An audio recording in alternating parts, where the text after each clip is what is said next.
Hello guys, তোমরা সকলেই ভালো আছো। আজকে তোমাদের কাছে রুদ্রাক্ষ নিয়ে কিছু বলবো, কেমন? তাহলে চলো শুরু করি। শুরু করার আগেই বলছি, আমার চ্যানেলে যে সমস্ত নতুন বন্ধুরা এসেছো তাদের সকলকে জানাই স্বাগত। আর যারা আছো, কমেন্ট করেছো, লাইক করেছো, তাদেরকেও আমি অসংখ্য ধন্যবাদ জানাই। তাহলে চলো শুরু করা যাক। দেখো বন্ধুরা, আমরা এত কিছু আলোচনা করি, সব কিছুই তো আমরা বলি।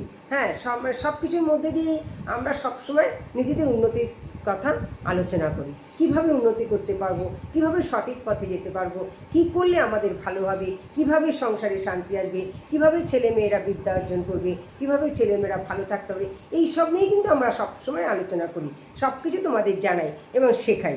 কিন্তু দেখো, আমরা ভুলেই যাই আরও তারপরেও তার বাইরেও অনেক কিছু আছে, যেমন রুদ্রাক্ষ। রুদ্রাক্ষ খুব গুরুত্বপূর্ণ জিনিস। হ্যাঁ, আমি এর আগে তোমাদের কাছে রুদ্রাক্ষের প্রয়োজনীয়তা ও তার প্রাপ্তিস্থান, মানে রুদ্রাক্ষ কেন প্রয়োজন এবং কোথায় কোথায় পাওয়া যায় সেটা তোমাদের কাছে আলোচনা করেছি। আজকে তোমাদের কাছে রুদ্রাক্ষ দ্বারা মনোকামনা সিদ্ধির টিপস, এগুলো তোমাদের কাছে তুলে ধরবো। কল্পতরু, কামধেনু এবং চিন্তামণি রত্ন, এই তিনটি দৈব শক্তি রুদ্রাক্ষে নিহিত আছে। এই শক্তি কিভাবে পাওয়া যায় তা নিয়ে মানুষ চিন্তিত, কারণ এই শক্তি অত্যন্ত দুর্লভ।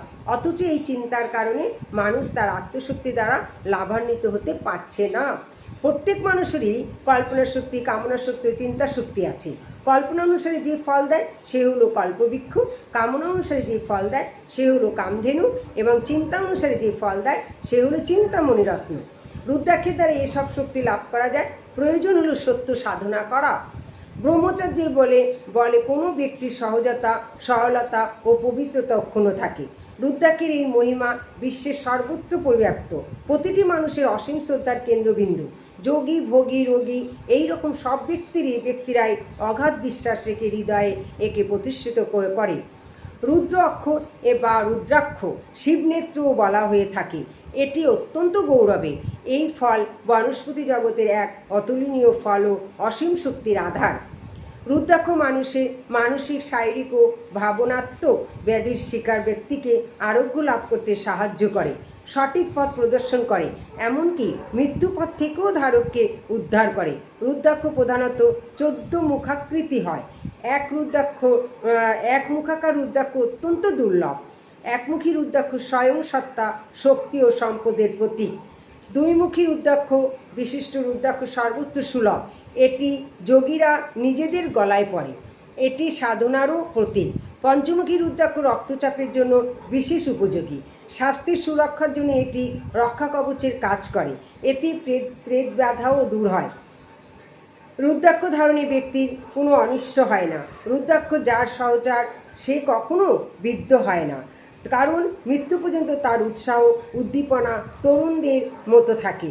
সেই বৃদ্ধ যে নিরুৎসাহী। যে ব্যক্তি রুদ্রাক্ষ ধারণ ও সাধনা করে তার উপলব্ধির শক্তি আশ্চর্যজনকভাবে বেশি। যে ব্যক্তি তার সুপ্ত শক্তিকে জাগাতে চায় এবং সুখে জীবন কাটাতে চায় তাকে নিয়মানুযায়ী রুদ্রাক্ষ অবশ্য ধারণ করা দরকার। তাহলে বুঝতে পারলে যে রুদ্রাক্ষ দ্বারা মনোকামনা সিদ্ধির টিপসগুলো। তাহলে এইভাবে যদি তোমরা মেনে চলো তাহলে দেখবে তোমাদের মনোকামনা সিদ্ধি লাভ হবে। কেমন? তোমরা সব কিছু দিকে এগিয়ে যেতে পারবে। প্রতিটা রুদ্রাক্ষের গুণাগুণ আছে। একমুখী রুদ্রাক্ষ ধারণ করলে কী হয়, দুইমুখী রুদ্রাক্ষ ধারণ করলে, তিনমুখী, এইভাবে 14মুখী পর্যন্ত আছে। কয়েকটা তোমাদের এখানে বললাম যে কোন দুর্লভ, মানে একমুখী রুদ্রাক্ষ দুর্লভ। হ্যাঁ, এবার কোন কোন রুদ্রাক্ষ ধারণ করলে, সব রুদ্রাক্ষই গুরুত্বপূর্ণ, সব রুদ্রাক্ষই উপকারী, কিন্তু সেগুলো ধারণ করাটা দরকার। করলে পারে তোমরা নিজেদের দিক থেকে অনেক উন্নত হবে, অনেক উন্নতর দিকে এগিয়ে যাবে।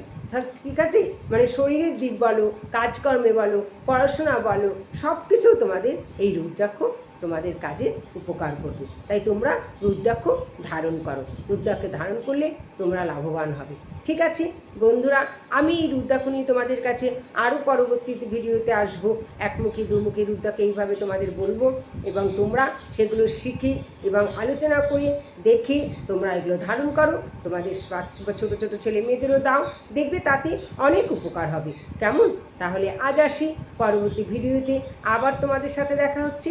লতার ডায়েরি চ্যানেলটা ভালো লাগলে সাবস্ক্রাইব করুন। যে সমস্ত সাবস্ক্রাইব করেছো তাদের প্রতি আমার অসংখ্য ধন্যবাদ রইল। আজ আসি কেমন, ভালো থেকো।